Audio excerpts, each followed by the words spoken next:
Pag-alis ng ina ni Vivory, patuloy ang proseso ng pag-alis ng facial hair ni Vivory. Usually, we do advise yun nga, either by shaving, pero together with the laser hair removal.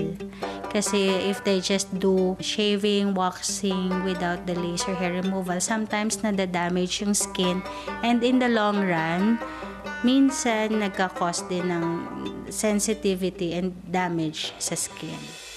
Samantala sa loob ng bahay, ang housemates naghahanda na para sa isang fashion show para masulit ang kanilang mga bagong looks. Habang si Vivory malapit nang matapos ang makeover. Change is coming, kuya. And I'm wondering what I look like right now. Handa ka na bang makita ang bago mong itsura, Vivory? Opo, kuya.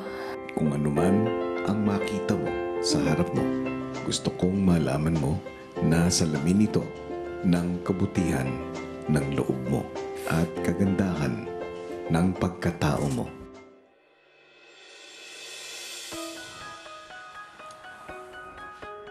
Oh my God. It's not me.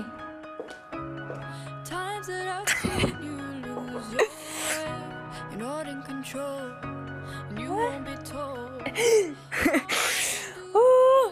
Anong masasabi mo sa nakikita mo? I look so different. Like, oh my gosh, I can't believe this is me.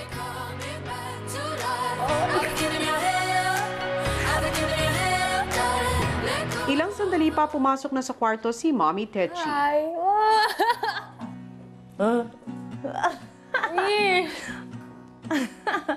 Okay lang. Saan mas? Before or after?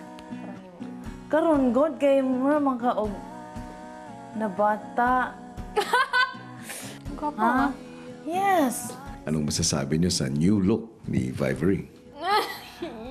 Pak na pak, kuya. Babaeng-babae na siya. Ano bang maaasahan natin sa bagong Vivory ngayon?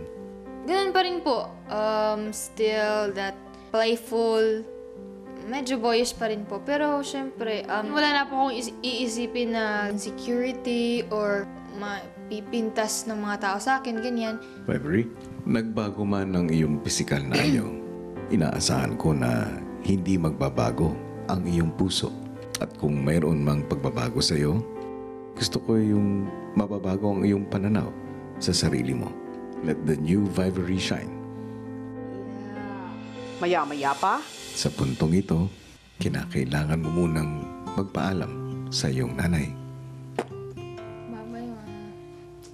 Thankful po ako na nakasama ko po siya sa process, na sinusuportahan niya po ako sa lahat. She's the best mom ever. sa loob ng bahay nagsimula na ang pagrampa ng housemates. Marco!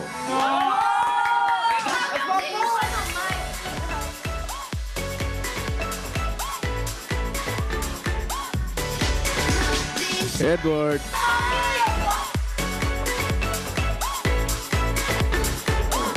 Christian! Yo!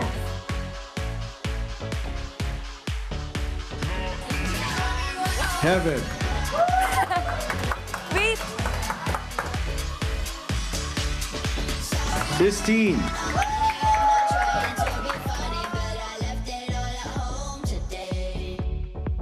Vintage!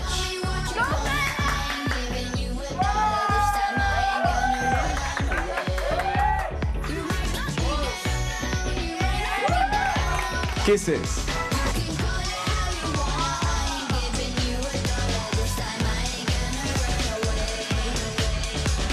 My, my!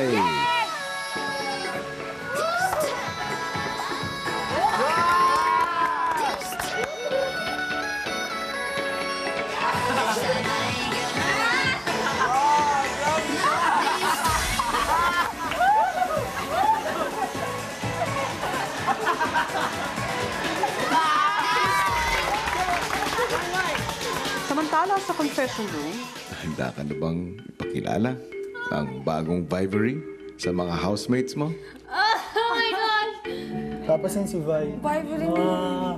And presenting Oh my Vivery.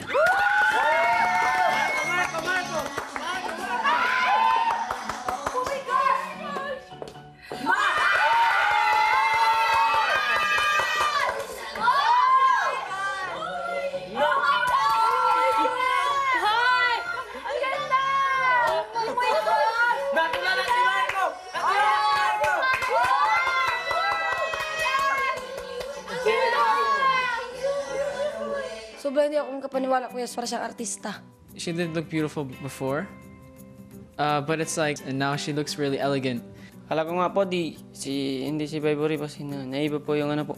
Yung buhok, parang umikli po. Yung ano na po, yung may bigote po kita po, naalis po. Ganda niya talaga kuya. So parang tingin ko ngayon, mas magiging confident po siya sa sarili niya. Ayun, naninibago po. Feeling na parang shocked na amazed po sila. Na parang before, hindi ko naman po talaga naranasan. Kuya, may kaibahan. First day, parang not that confident. And part of it was still yun, may insecurities. Yung kaibahan nga lang po is that na-boost din yung confidence ko nung narinig ko na po or nakita ko na po yung reactions nila.